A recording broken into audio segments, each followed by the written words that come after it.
Hey guys, Mike here. So obviously probably the biggest week in the stock market all year for sure, maybe in the last couple of years, honestly. I mean, with the amount of earnings we got this week, it's 121 companies on the S&P 500, I believe, reporting this week.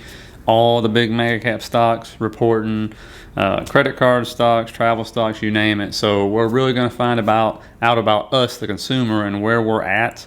And so, we're going to go through that, what we're expecting as far as the economic data coming out this week, which is another huge thing, and also what the White House is doing, right? They're already pretty much letting us know what GDP is going to be because they put out a statement, I think it was Thursday or Friday, and so, we're going to go into that as well. And plus, I think there's something happening that it's kind of confusing everybody, and this will be just my opinion, but I'll get your input on this, what you think.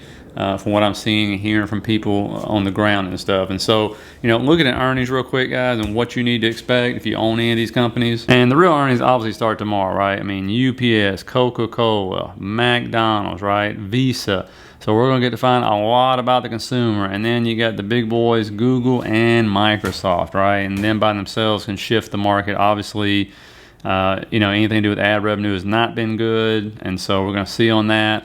And then Wednesday, Shopify for the opening bell. With Waste Management, a trash company that's been doing really good and tends to do good during recessions because we need them. And then, of course, you're going to have healthcare, Sherman-Williams, know it's about kind of like the building. Hilton's travel stocks, we'll see if we're still booking out those rooms. Etsy is expected to get killed, but we'll see, what happens there. Teladocs, obviously, healthcare, which has been doing really well. Meta, Facebook, we'll see how ad revenue is going and how the metaverse is going. Qualcomm is going to be the semiconductors, which have been pretty much on fire. MasterCard, pre-market. Thursday, again, how much we put on credit cards, according to American Express, Discovery, and Capital One, we're spending like crazy, like it's $19.99, and we have endless amounts of money. Amazon, Roku, Apple, that's the big one. Thursday after the bell, boy. Whoo, that's going to be a huge, huge day after the bell. And then Friday ought to be pretty easy because guess what? All the stocks that are basically going to be reporting record profits and probably raising dividends, increasing share buybacks, your old companies, right? I mean, so that'll be a smooth Friday morning. It shouldn't be any disappointing, crazy news coming out right there. And then as far as economic news, you're going to be having your consumer confidence index coming out tomorrow around 10 o'clock, new home sales coming out. I don't think anybody expects anything great going on there. And then Wednesday's a big day because you're going to have the durable goods, capital equipment orders, pending home sales, and then the raising of the Fed funds rates. Everybody's expecting 75 basis points. And then Jerome Powell, the silver-tongued fox, speaks and tries to calm the markets and feed us a bunch of BS on that one right there. So we'll see the markets all over the place that day. And this leads us to what the White House is doing. I mean, obviously, here they are talking about what's the definition of a recession, right? I mean, I've never seen a statement like this come out of the White House. But they're trying to tell us what the definition of, the recession actually is. And they're saying, no, it's not actually 2 consecutive quarters of falling GDP.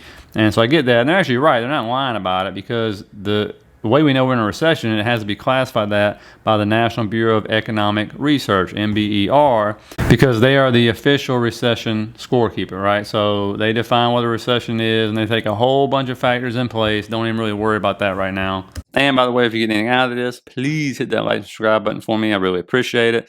Think about sharing the video. As always, guys, thank you for all your support. And the reason why I wouldn't worry about it is because, this to me, they're obviously, just to me, is my opinion, telegraphing what's going to happen with GDP numbers. And then when they come out negative or bad, they say, don't worry, that's not the definition of recession. And they're right. That group actually officially has to be the one to judge whether there's a recession or not by taking a lot of factors in hand, which, I totally agree with, and that's fine.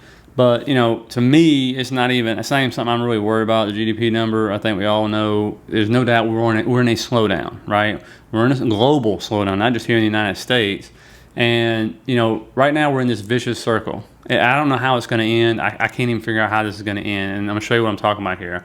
It's because if you look at this picture right here, you got the United States, China, and Japan making up almost 50% of the GDP worldwide, just 3 countries, right? And then you see the European countries down there. Obviously, they're coming in a very close second right there, right beneath us. And what's happening?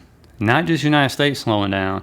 China's to the point, they're slowing down because they're putting billions into their economy, trying to prop up their real estate market and everything else going on over there, because they got a lot of issues nobody ever really talks about over there. But the big problem you have simply is this is the first time in my lifetime we've had this many countries having a major problem with inflation and not being able to get it be able to get it under control. Like, it just keeps going up and up and up, especially the energy costs over in Europe. It's a scary thing, to be totally honest with you.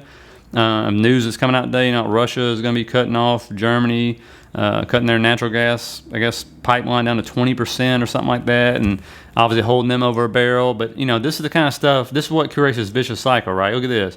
Italy preparing a stimulus package worth up to $13.3 billion to help families and firms deal with surge in electricity, gas, and petrol costs. And on top of that, like I've told you, you got 20 states right here in the United States that are doing some form of stimulus checks or breaks or whatever you want to call them. They got different names for them to try to help their citizens in their states deal with the extra gas, the utility costs, the food costs, the rent, and so the reason why it's a vicious circle, because what is the Fed, what is all the central banks around the world trying to do? They're trying to get money out of the system because they flooded it, right, in 2020 and 2021. So they're trying to get it out, right, and bring down demand to bring down costs. But, governments have a responsibility to their citizens, and it's not the citizens' faults. We're in this mess because the government's the ones that made the mess. That's what's crazy about this, right? And so you can't just sit by and say, oh, you can't pay your gas bill, you can't put food on the table. Why? Because the decisions we made? Yeah, decisions you made. Yeah, we elected them, but they're the ones that made the decisions, okay? And I'm talking about around the world. And so it's just this vicious circle, which I don't know how it's going to end, because, and what I feel like is happening, and this is where it's just my opinion straight up, you can tell me what you think about in the comments, is, there is a group, as American Express said, they got higher income clients, right? They're spending like crazy, going on vacations, everything else, And my wife and I made Texas last night about going to Colorado for a concert in a couple months coming up. And we're like, fine, let's go, But then there's this group over here, which is a lot of people, by the way, probably 45-50% of the country, which is another income bracket where they're struggling, right? They're just struggling. And the pay hadn't kept up with inflation. And inflation just keeps going up in the areas that matter most, which is food. Went up huge last month in June, by the way. Gas and rents. And so that's in utilities. So, you get those surging like that, that crushes a huge segment of this population in the United States and around the world, okay? And, we think we got it bad here. I think Europe's got it way worse when it comes to energy and everything else and what they're going to be dealing with when things get cold over there. And so, and that's just where we're at. And so what happens? Here you are trying to bring money out of the system, and then we're putting money right back in the system, right? And so is that going to help bring down demand? No, absolutely not. It's going to keep demand propped up. So there's no reason for the prices to come down. That's why I keep saying that inflation, there's no way it just comes down really, really fast like this. There's just no way. I'm sorry. I don't care, what people are talking about. Because look how much commodities have come down and all that stuff. Did you see how much food prices went up in June, though? Even though commodities have been coming down since February or March, I believe it is. And the groceries still going up. It takes a long time for this to work its way through the system, right? And so that's why this whole thing, the Fed's going to pivot. If they pivot, man, there is a huge segment of this country that's screwed to a point where we've never seen it before. Never seen it. And, it's going to be a hot mess if they back down and say, oh, sorry. And by the way, somebody sent this to me. The Fed balance sheet hadn't even shrank yet. It hadn't even decreased. Like they just literally got started with that last month, and it hadn't decreased at all. And so you ain't even feeling the effects of any of that. And so that takes a long time to get through the system. And so, and another thing, you're looking at right now, which I know I'm keeping my eye on, is, the inversion, the 10-year and 3-month, right? Right here, it's right there. What is that, 0.28% or something from inverting? And every time it inverts, there's a recession and there's a big drop in the market. The 10-year and 2-year have already inverted. And I believe about 40% of these spreads have inverted so far. Once you get to 50 and above, you're guaranteed recession. It's just, there's no getting around that. And so, right now you see the market, what are we doing? It fought its way back today. It was red Friday, red today, but it fought back at the end of the day. It wants to go higher. They want to push it higher and have one of these, rip roar rallies. And they're just waiting for these big boys to come out and, sit there and report earnings. And they're just hoping for okay earnings. If they were great earnings, wonderful. But I think we all know, I don't think anybody's going to be blowing things away and raising guidance like crazy. I just don't really see that happening. It could, you know, 'cause you got to think the FOMC meeting is baked in. Unless they shock everybody, which I don't think they will. It's like 100%. Everybody's saying 75 basis points. GDP, I think everybody's expecting a negative number. I don't even think it's going to be news, honestly, at this point in time. And so, you know, we're going to see what happens. But, you know, a lot of people are calling for that huge rally to continue. And if we get okay earnings on those mega caps, because they prop up these indexes, and you see them keep fighting back, and the bears and bulls are fighting like crazy. So we're going to see. Now, we're going to see a lot of people are calling for a rally for the next couple months. That could happen. You know, when you're this negative, and I've said this before, when the whole market is just this negative, this is when you get these kind of rallies to happen. Even though the macro data, you know, we're spending on credit cards, you know, but guess what? The defaults aren't going up that much right now, as we've been told. So either credit card companies are lying, or they're just. But when American Express raised their guidance by like 2 to 3%, which is a lot, they raised 2 to 3%. I was like, wow. I mean, they were just giddy on their earnings call, like, yay, our people are spending and planning these vacations. I mean, that's where we're at. And so I let you know, still a lot of money out there in certain groups. And there's the other groups, they're running up the credit card debt. How long would that take place for? It's really the big thing before you start seeing defaults over and over and over. And I keep thinking about AT&T saying people aren't paying their phone bills, and Verizon not be able to sell cell phones, and, you know, car repos. I just, like, something isn't adding up in that equation. And so, and there's no reason for AT&T and Verizon to lie about it, because, I mean, their guidance, they got it down, right? It hurts them, it hurts their stock, it hurts their pocketbook when that happens. So I don't know. It's just interesting times. It's like there's just two different countries in this one country right now. And so, you know, we're gonna see what happens. Let me know in the comments what you think. And I'm telling you now, these supply chain issues, that's BS. When people say, oh, they're so much better, that is not true, because I'm telling you, I got an email. I mean, how simple this is now. You know, Crayola, they create the markers, the crayons. I was having a young kid in school.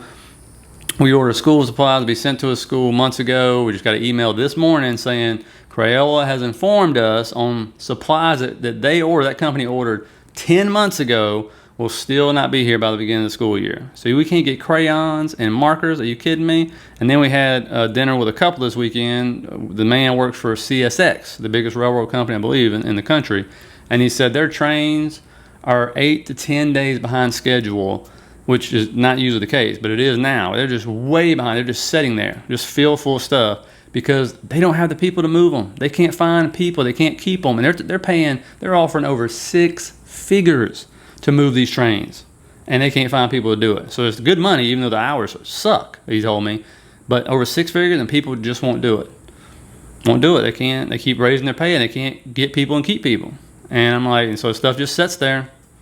You know, I mean, that's not good. We move a lot of stuff around on the railroad. So, you know, and I hear that story. We were in the restaurant we were in. Half the tables were empty, and yet we had a 45-minute wait. I'm like, what the heck? And they said, sorry, we just don't have enough employees. I'm like, where is everybody? To this point, I cannot believe we're still not able to fill positions in a restaurant or a railroad that's offering over $100,000 for those positions. That's amazing. I can't get crayons and markers for my kids for school from the biggest crayon and marker maker in the world, I think. I mean, Crayola, been around a long time. But and they noticed in the letter, it said, because of supply chain issues. I'm like, man, I mean, still to this day, that's crazy. I mean, I don't know. Let me know if you're seeing any of that or hearing any of that, or you're in that kind of business, that you know anything, because I'd love to hear something different. But anyway, hope you got something out of this.